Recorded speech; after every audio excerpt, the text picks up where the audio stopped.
Right, Mark, a week before the Tour de France, I understand you're really happy with your form. Can you just talk to me a little bit about how the season's gone and how you've kind of arrived at what you consider to be your top form a week before the Tour?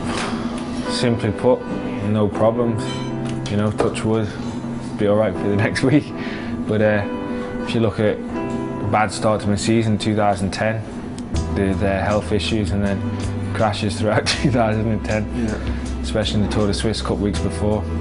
Took 70% of me back off. It's not the ideal preparation, you know, this year been okay. And I haven't had to suffer through the races because I started good. I could prepare slowly throughout the season, and I haven't had to suffer through the races at the end. I've been able to kind of use them to work towards the Tour de France. So you build the resilience, and you can afford to lose weight, and that's what I've done. You know, it's a difficult Tour de France this year. Last year did have a lot of flat finishes. This year's not so flat the finishes, so I've had to adapt a little bit. And same like 2009, going pretty skinny, and yeah, I'll take a little bit of sharpness off from the top end, but you know, I'll hopefully have more energy for the sprint. So the last sprint you did was second week of May. That's sort of 6 weeks between that and the Tour. Does that concern you at all? Don't really train your sprint. I do it in the winter, but in the summer I don't normally have to. You know, it's not about. I know I'm fast. I know if my team delivers me perfect, I'll always come out top.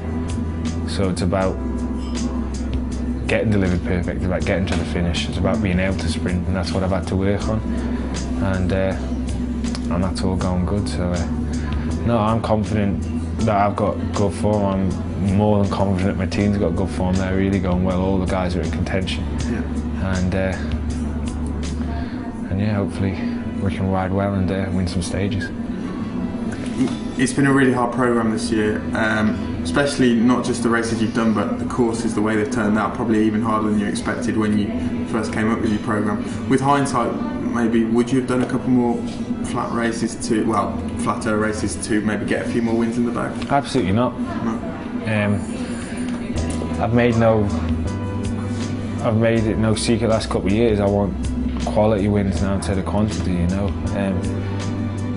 I think there's a famous saying that I said, it was taken out of context last year about Andre Greipel. It was a completely different sentence, not about Andre, and the person who did it put it with Andre. But I said last year, I had an interview about Andre. I'll get this straight now, listen, all he is, listen. I got across about Andre, obviously I said some shit. Then I got asked a different question, well, you haven't had as many wins. And I said, if I want to win shit small races, I've got to shit small races. That journalist put the two together and said I was saying about Andre. I didn't. But I did say that quote, and it is. If I want to win, so some like the haters will still accuse me of being shit now anyway, starting stuff, and they'll try and get it.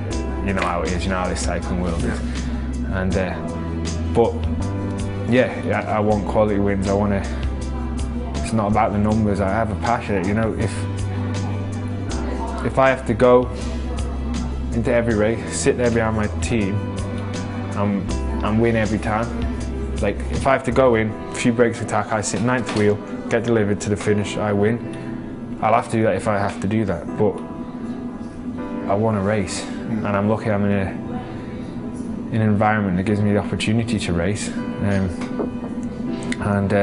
so I'll go and I'll try, you know, difficult races, and whether that means I'm last or whether that means it's just preparation for the Tour de France, then that's what it is. It might cut down my number of wins, but at the end of the day, if I win a few stages of the Tour every year, it's better than winning a lot more and then one or even no stages of the Tour de France. The other day at the Tour of Switzerland, you said that every race you do, there's some kind of trouble. Also, every single Tour de France you've done so far, you've cried at some point. There have been some tears shed. Will this be a trouble, tear-free Tour de France from what Cavendish? You're kidding? No. I think if you can make a bet on there being trouble, if you can make a bet on there being tears, make a bet on it. It'll probably happen. Whether it's my fault or not, it'll happen, you know. Like I said, it's a crazy world, this cycling malarkey, isn't it? And yeah, it just means so much to me. So.